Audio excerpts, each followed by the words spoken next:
What does it really take to become a tennis immortal?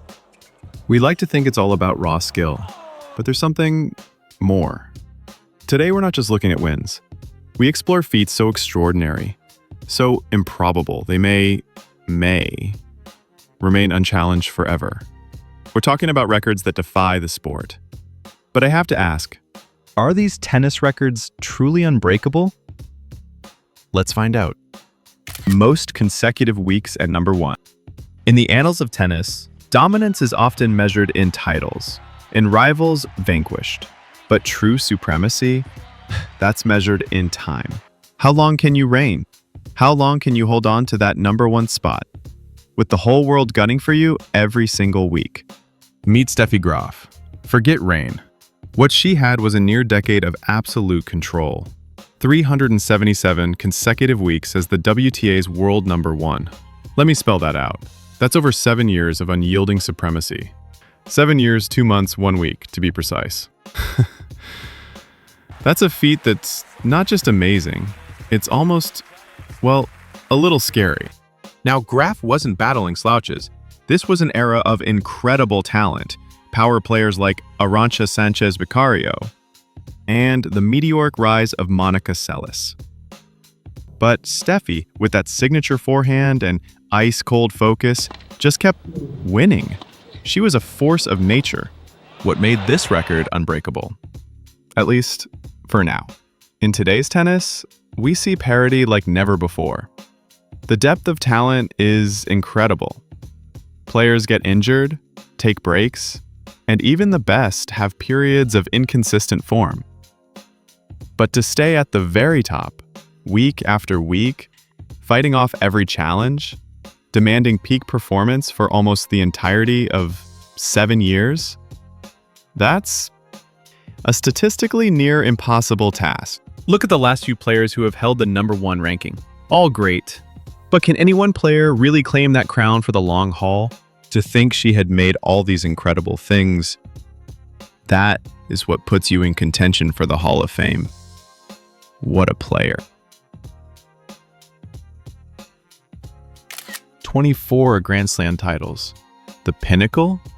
In the realm of tennis Grand Slams, Margaret Court stands tall, the undisputed champion, as she's gathered more than any other player in her 24 Grand Slam titles. Is that a record that will stand for another century? Now, 24 Grand Slams sounds impressive, but it's a number that kind of defies belief in modern women's tennis. However, is it actually something someone should strive for? Did she do it in the fairest way? Of course, she had many challenges. This was a very different sport than the sport played in the times of Steffi and Serena. Let's take a closer look in the Grand Slams. What went right for Margaret, and what has gone so wrong for all others?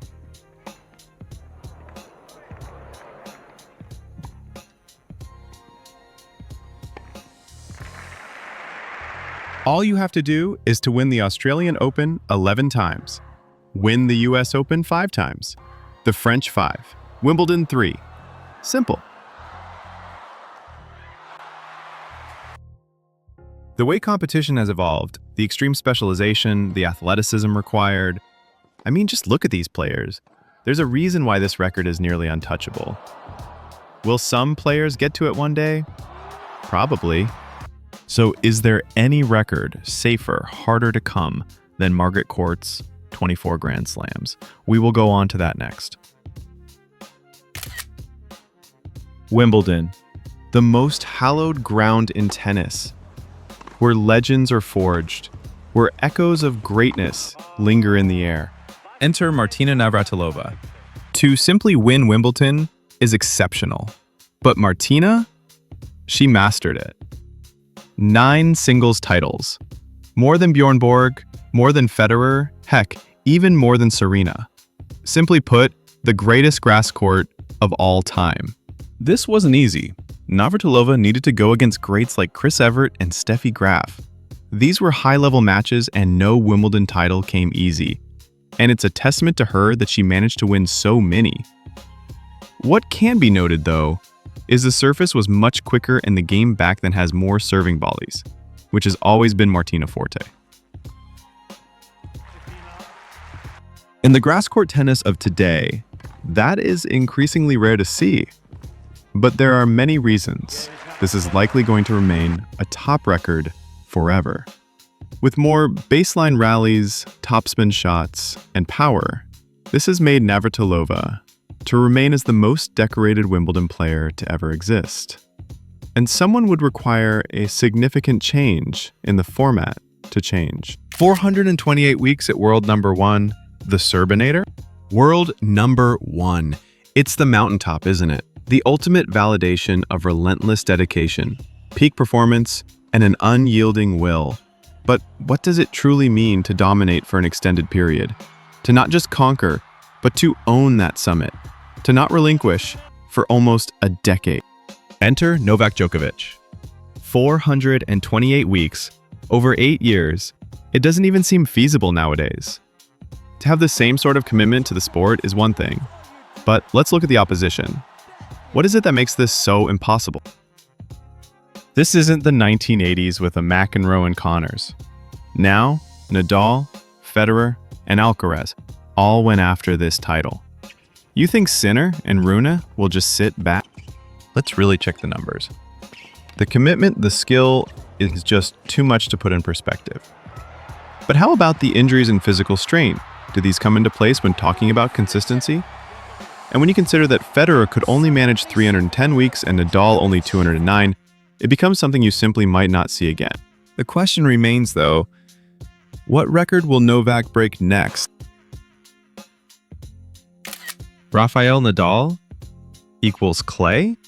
It's more of a true statement. With only a small population to contend with, 14 French Open titles, it simply doesn't make sense. Now, 14 French Opens is all some may say. This record in itself is incredible. However, this could very likely be the last time this record will be broken. How do you dominate on a single surface for so long? Federer, Djokovic, Murray, Wawrinka, each challenged his might, but they never seemed to conquer the clay? What do you have to say for this domination? It requires immense skill to not only be a clay court specialist. Federer had the same talent and skill. Did they just not try? So there you have it. A glimpse into tennis history, a collection of feats so astonishing they make you wonder if we'll ever see their like again. 377 weeks, 9 Wimbledon titles, a clay court kingdom, and more.